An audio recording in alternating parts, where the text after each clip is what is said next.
What's up, YouTube? It's your boy Spidey Weber. Welcome to the Spidey Weber Productions channel. Today we're going to talk about 5 tips to get started shooting music videos.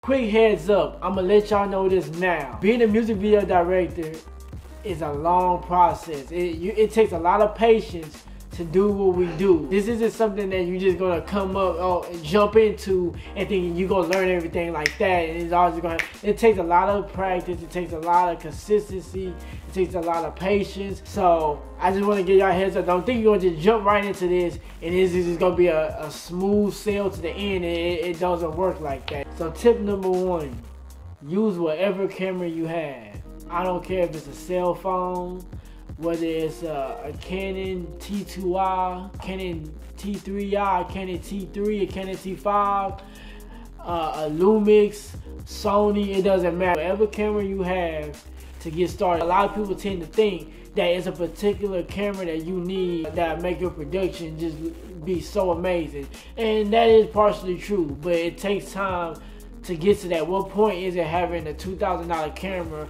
and you only know how to use 500 worth of the camera, you know? So with that being said, use whatever camera you have. There is no wrong camera whatsoever to use. Use whatever camera you got. Tip number 2, find any local artists or friends that you can get started with. When you first starting off being a director, you don't have a large portfolio. So with that being said, it's going to be hard for you to get a lot of paid work when you don't have a portfolio to show your work. So what I did when I started off, which I'll probably show you towards the end of the video.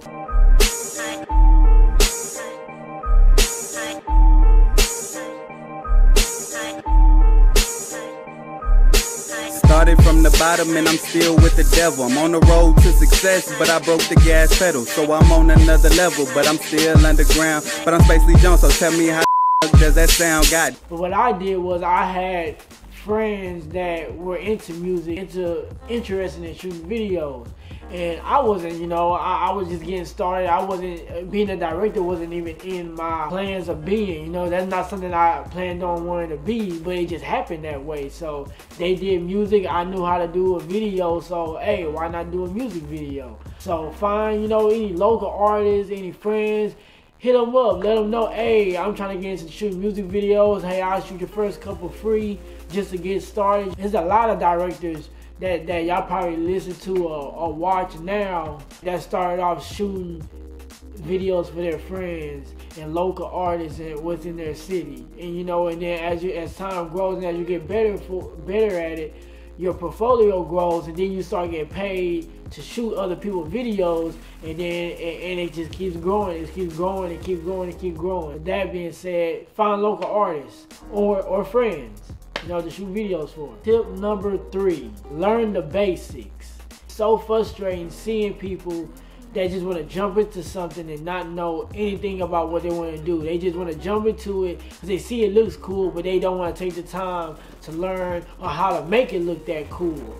So take the time to learn the basics. Study frame rate, 24, 30, and 60. Those are frame rates you really want to understand.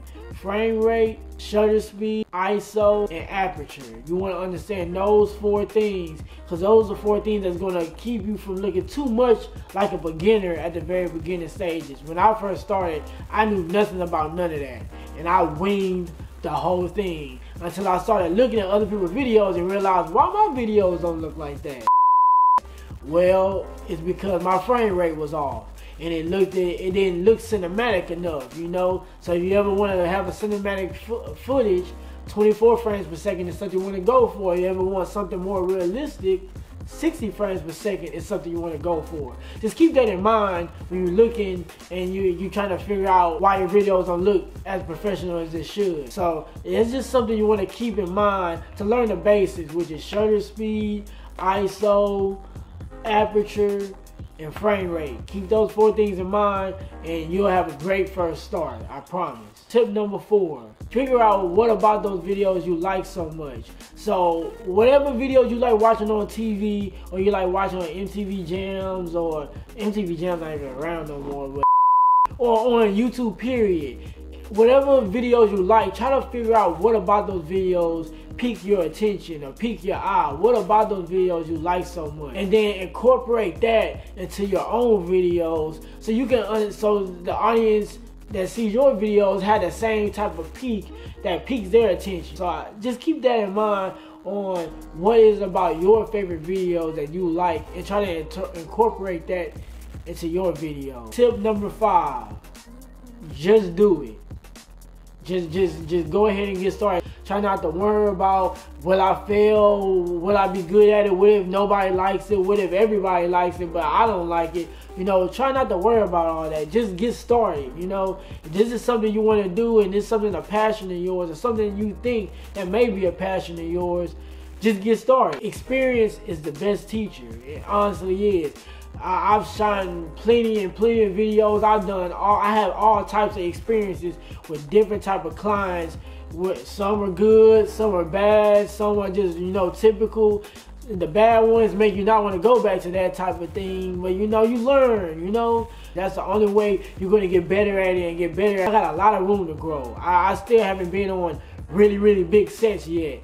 But as I keep growing and keep doing videos for more local artists, eventually I'll get to the point where I'm at a bigger set and I'm doing bigger things for with bigger budgets and whatnot. But you can't get to that without starting out from the beginning. You know, working for your local artists, then working a little bit out of town, you know, working your way up. So experience is the best teacher. Do not be afraid to fail. You only calculate your failures. Nobody else do. So you only fail when you say you fail. So just keep trying. Not everything gonna be a complete success, but if this is something you really want to do, like I know it is for me, then don't let nothing stop you. Just do it. I got a bonus tip for everybody. Try not to overwhelm yourself with too much information. Try not to think that, oh, if I just sit here and I study everything from the beginning and just study, that I'm not going to fail at all. Like, that's not going to, you're going to still run through trial and error. You're still going to run through a lot of error before you get your success coming out of it. Because then you start to think like, man, maybe this isn't for me. Maybe it's too much going on. You know, whether you got to study one video a day, you know, study frame rate one day, and next week study shutter speed, and the next week shutter ISO until you get it all down. Do it at your own pace. Try not to study everything all in one pack, and then you jumping from place to place trying to figure it all out, and it's overwhelming you, and you figure out, you thinking that, man, maybe this isn't for me. It's too much going on. If you really have a passion for it, it's gonna come as time comes. This is coming from a guy that never went to film school. Now, if you're in film school, that's a whole nother ball game. I can't tell you on how that works. I didn't attend film school. So I learned this all through trial and error. So if you attend film school, then that's a blessing for you, that's good. But for the ones that didn't, you're gonna have to learn through trial and error. Try not to sit there in front of the computer and be on YouTube all day trying to learn everything, and then you're not actually going out there and doing the work. Doing the work is what's gonna teach you what works and what doesn't work, what's your style and what's not your style. Go out there and just really just do it. You know, try not to overwhelm yourself and just learn by experience. If you didn't learn anything else from what I said earlier, understand that learning through experience is the best way to go about it. So just keep that in mind. Thank y'all for coming. I appreciate it. Subscribe, hit the like button, share, and I'll see y'all in the next video. Peace.